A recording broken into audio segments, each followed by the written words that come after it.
talking with the experts.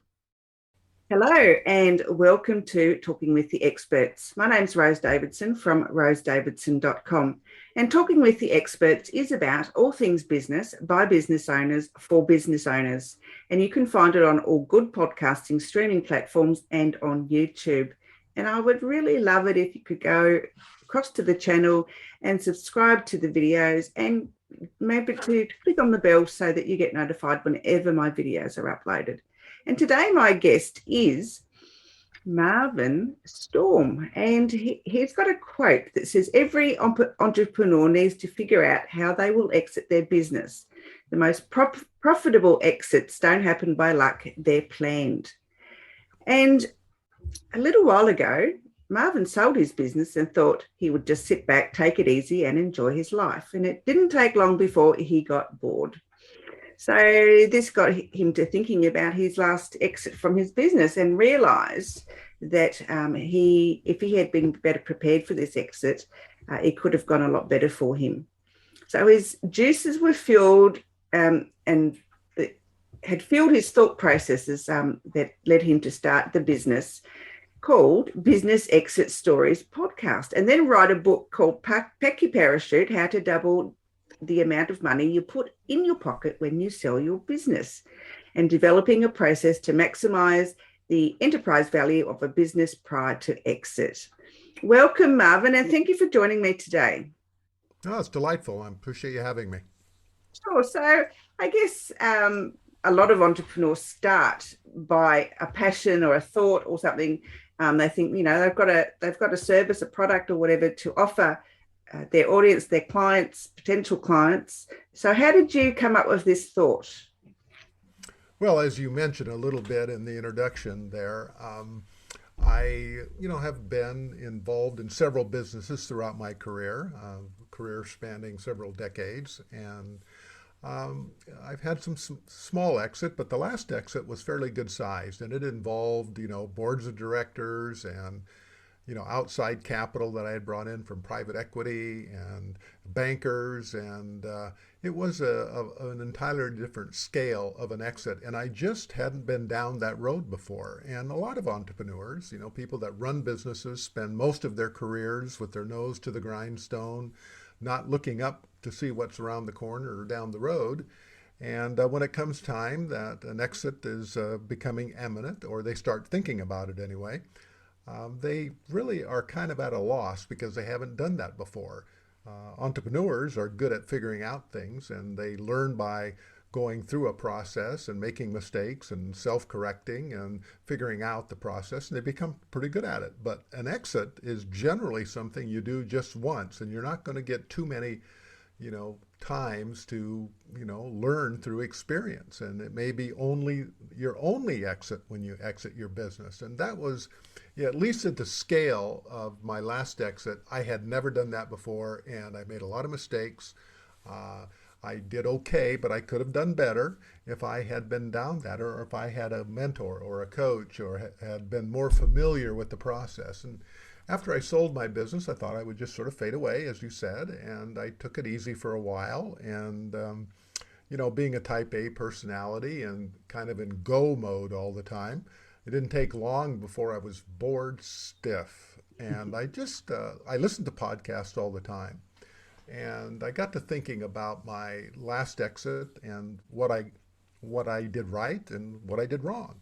And I got to thinking, there's probably a lot of other people out there just like me who haven't done this before, that if they had someone or could learn from other people's experiences, maybe they wouldn't have to make those mistakes themselves.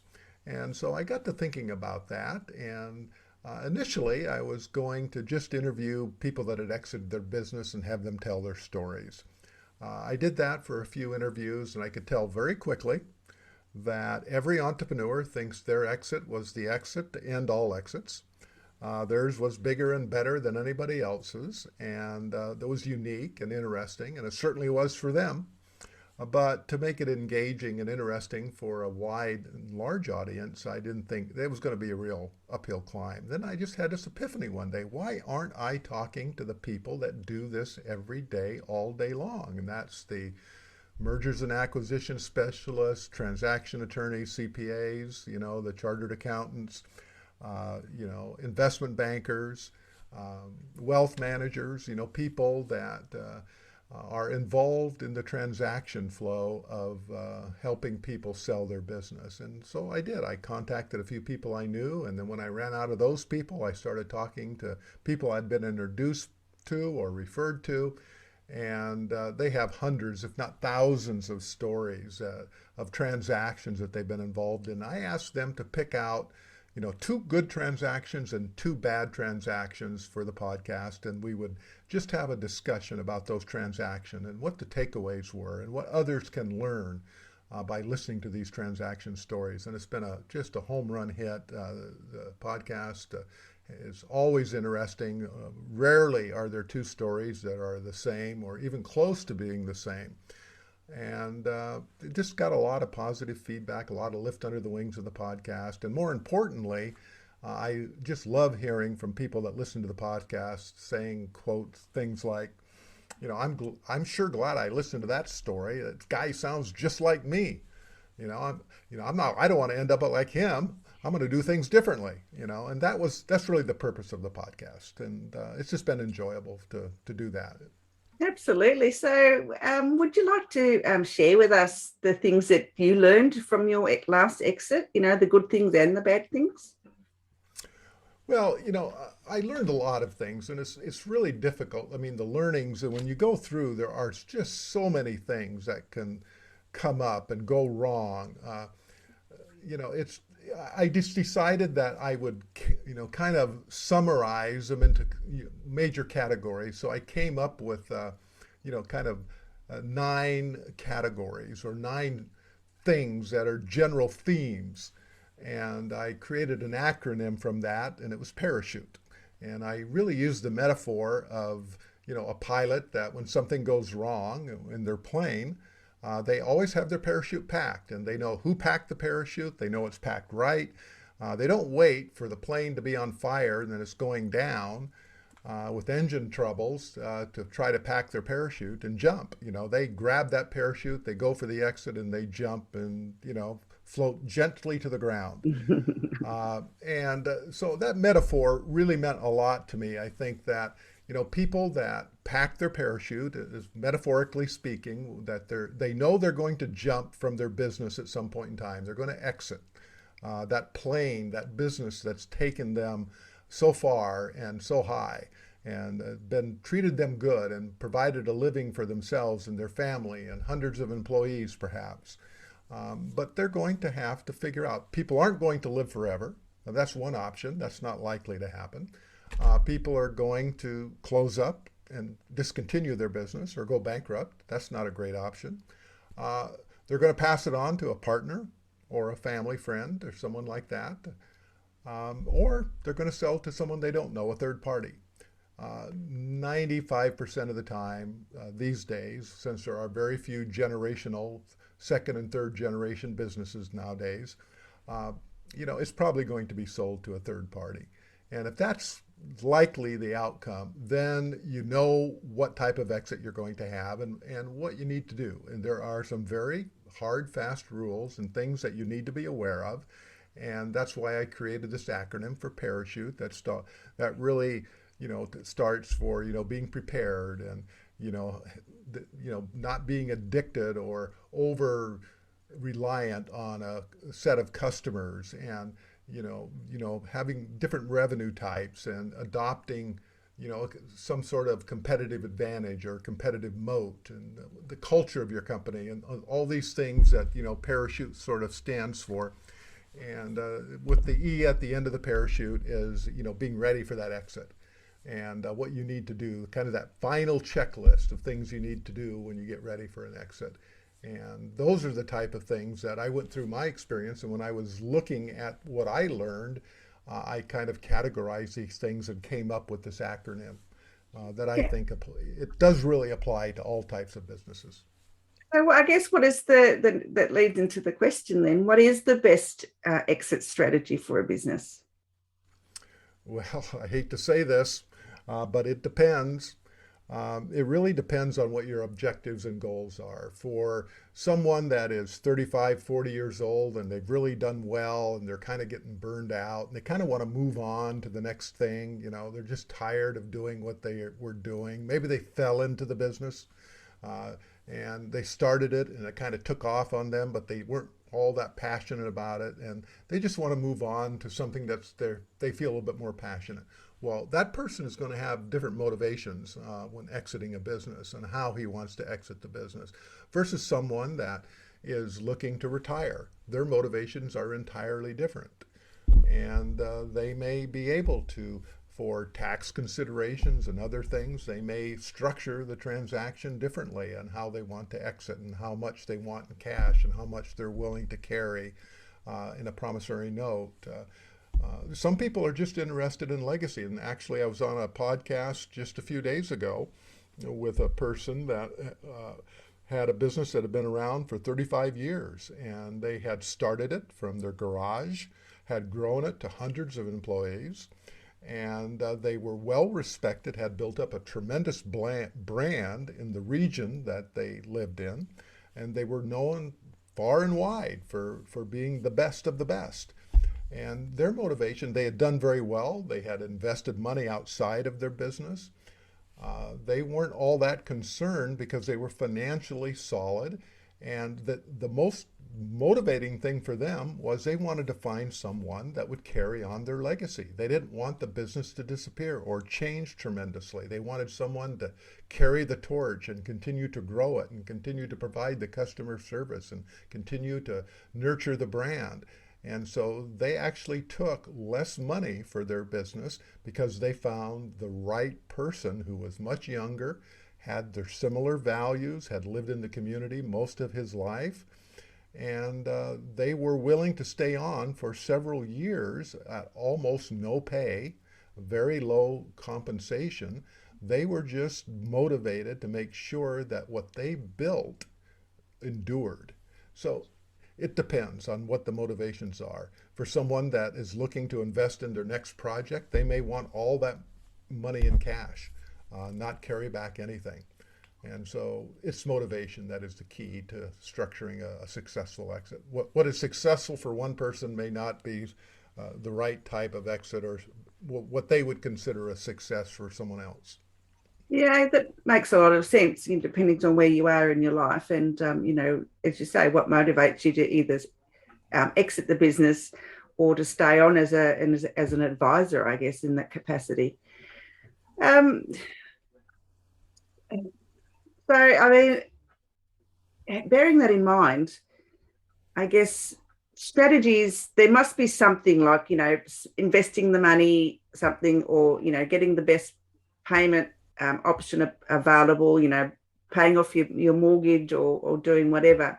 But if you want to stay, I guess, financially fluent, what are the best ways for people to do that if, say, they have to exit because of ill health or something?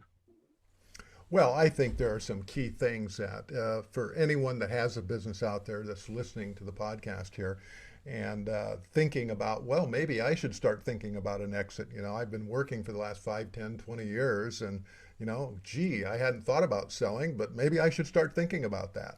Those people, and I go back to my metaphor of the parachute, those people that will start packing their parachute today, let's say you're going to exit in 3 years, those people that will start packing their parachute now, and by the time 3 years shows up, if they follow this system that I outline in my upcoming book, it should be published later this year or early next year.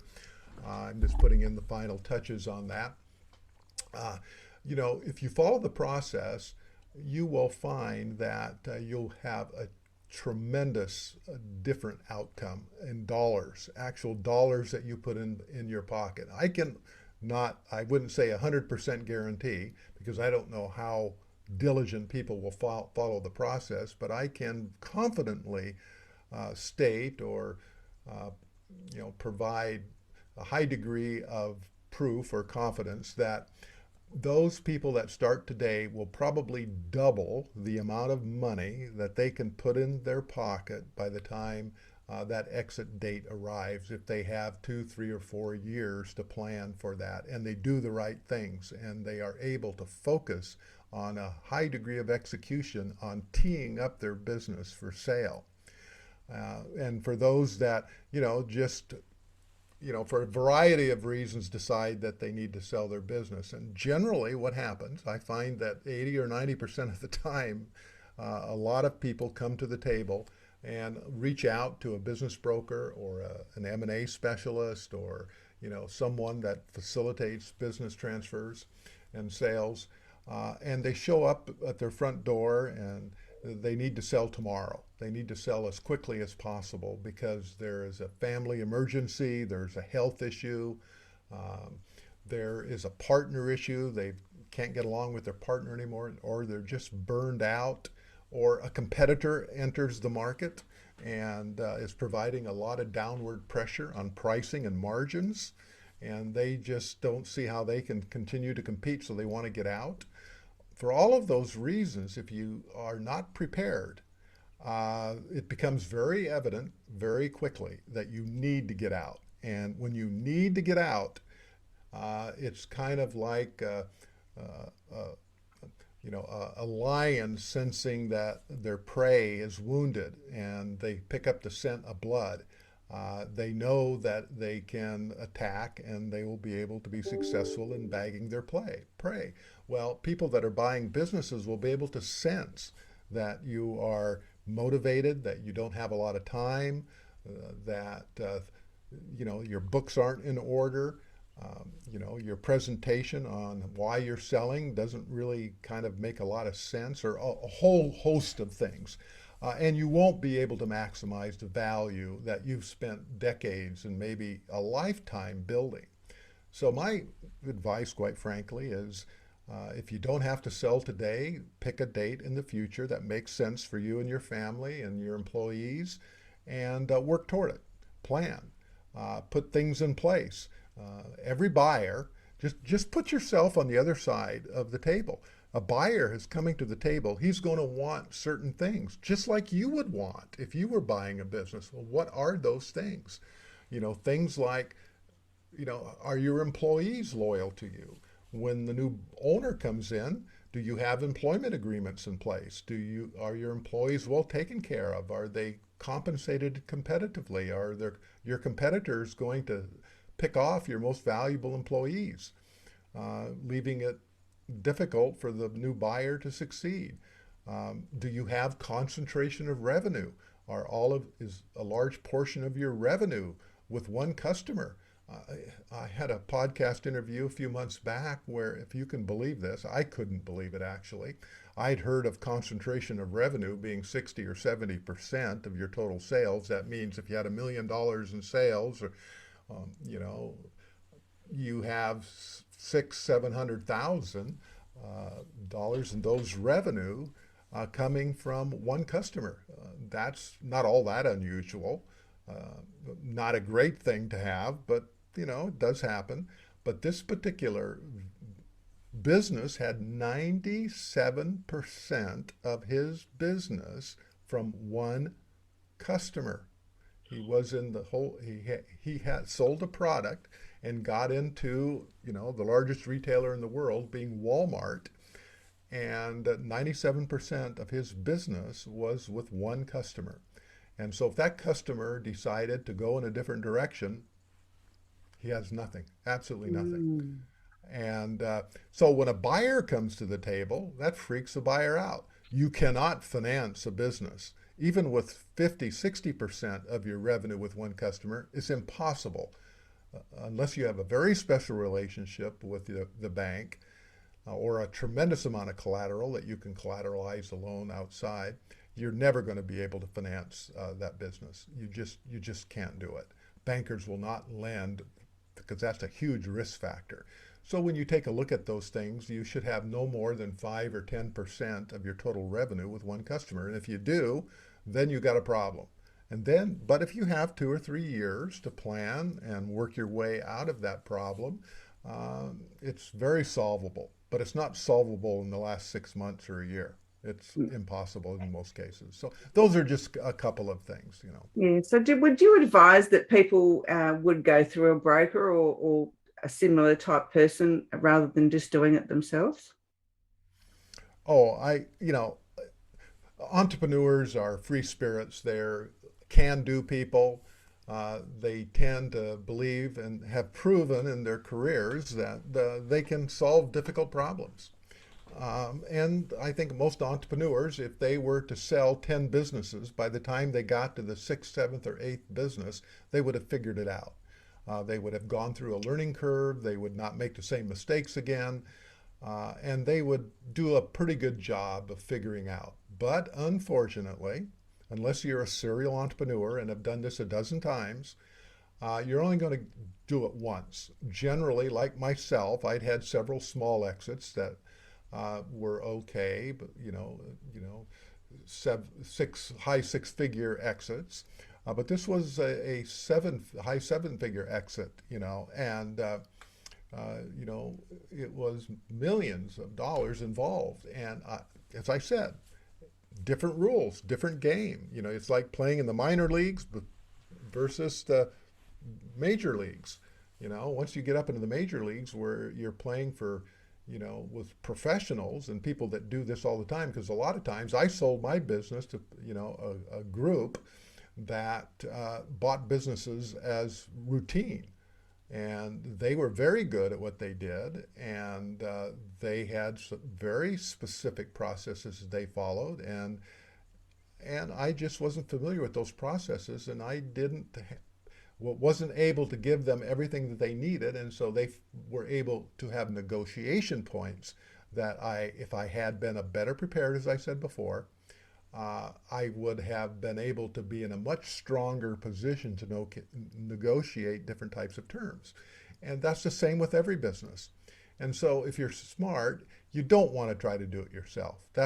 You always find somebody that is a pro, is an exit, that this is what they do for a living. They work with companies like yours all the time. They do 10, 20, 30 deals a year. So this is not new to them. They can help you, hold your hand, mentor, coach you, help you through the process. And whatever fees that you pay them, you'll probably make it back double, triple, quadruple, if not 10 times the amount of money that you pay them for someone that's really good. Of course, you got to find someone that's good and not someone that doesn't really understand your business or hasn't had a lot of experience. That makes a heap of sense, actually. So your book, Pack Your Parachutes, coming out later this year, and your podcast is Business Exit Stories Podcast. And where else can people find you, Marvin? Oh, you can find me on LinkedIn at Marvin L. Storm. That's if I just go to Marvin L. Storm. I'm there on LinkedIn. If you needed to get a hold of me, you can just reach out through the businessexitstories.com website. You can get the podcast there, or you can go to any of the major podcast platforms, Apple Podcasts, Google, Stitcher, wherever you get your podcasts, that's listed there. And if you are a business owner that is thinking about exiting sometime in the future, years or maybe even 5 or more years down the road, you will thoroughly enjoy this podcast, because every podcast episode has 4 separate, distinct transactional stories that have all sorts of twists and turns, and some real sad stories and some home runs, there is a way to position your business for a home run, out of the park home run, just something far beyond what you could ever imagine. If you have the type of business and set the strategy appropriately, you can have a strategic buyer, acquire you, and strategic buyers will pay way more than what it's worth financially from a traditional valuation perspective. They'll pay double, triple if it fits they need your business for their strategy. There are some phenomenal stories on the podcast of strategic exits that go from 20 million to 120 million because the buyer absolutely needed that business in that region, and they couldn't let it go. and they way overpaid for that business because it was so crucial for them. So it's stories like that you may not be able to exit at that level, but the principles are the same. If you may have a business worth $1 million, £1 million, or whatever currency you are listening in, but a strategic buyer will double or triple if you have the right type of business. And there's a method to the madness, is all I'm saying. So listen to the podcast, or when my book comes out, if you'd like. I have a free report actually that I have written that capsulize these 9 principles, that the acronym Parachute, that talks about how to double the value of the amount of money that goes into your bank account. If you'd like that report, it's free. You can just download it. If you just go to businessexitstories.com/report, you can download the little booklet that I've created that gives you kind of a primer that is a abbreviated, top view treatment of the full book that's coming out later this year. Oh, excellent. Good on you. That'll be helpful to a lot of people, I'm sure. Anyway, Marvin, it's been an absolute pleasure speaking with you today, and thank you for sharing your wisdom. I appreciate you taking the time. All right, talk soon. All right, bye now.